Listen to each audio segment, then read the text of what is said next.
Trump is going to be delaying the tariffs, at least on Mexico, until April 2nd. This according to just the news. And I got so much that I want to get to, but I want to make sure that I keep you abreast of the news that is coming out. So Trump has confirmed today that he would delay tariffs on Mexico after a conversation with the nation's leader, that the country was working to help the U.S. curb trafficking at the border.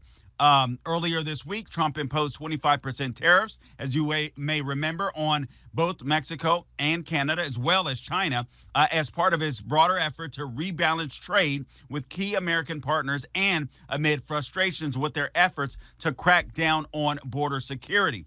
After speaking, this is Trump.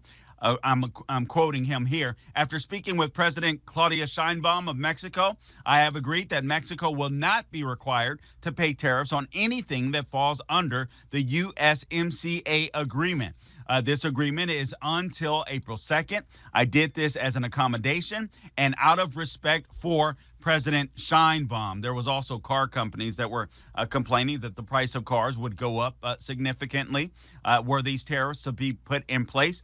And then Trump goes on to say, our relationship has been a very good one, and we are working hard together on the border, both in terms of stopping illegal aliens from entering the United States and likewise stopping fentanyl.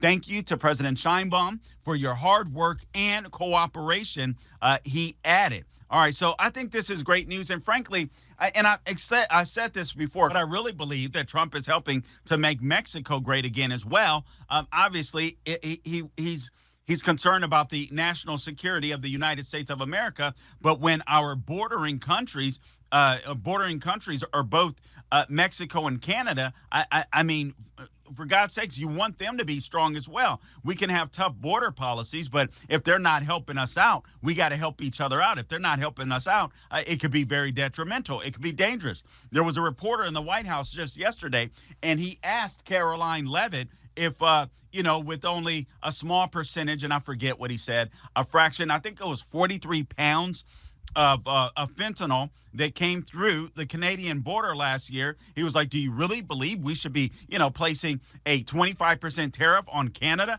over 43 pounds of fentanyl? Now, there's more reasons, obviously, beyond the fentanyl, but fentanyl is a big part of it. The northern border is a porous border. We don't talk about it much because we don't see as many people at one time coming through the northern border as we do the southern border. There's no doubt about it. But just to put this into perspective and to understand how silly that question was, former gubernatorial candidate of Arizona, Kari Lake, mentioned, listen, 43 pounds of fentanyl. You guys know how many people that'll kill?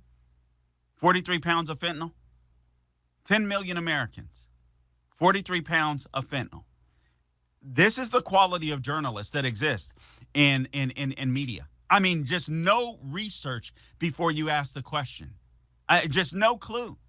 No clue. And that's because so many of them exist in isolated bubbles. This is why I'm so glad the White House has opened up the White House to other journalists, other independent journalists. All right, not all of them are going to be good, but I think it's a great decision because that way you get perspectives on things that other news media will not report. I mean, CBS, NBC, MSNBC. Do you really count on them? Do you really trust them to bring you unfiltered news? I don't care if there's commentary on those networks, but at least admit that you're an opinion journalist, not trying to be a journalist. And so I was really glad to hear this. I think this is an excellent move, obviously, by the president of Mexico. It sounds to me like she wants to regain control of Mexico. And I want that for Mexico. The cartels should not be running Mexico.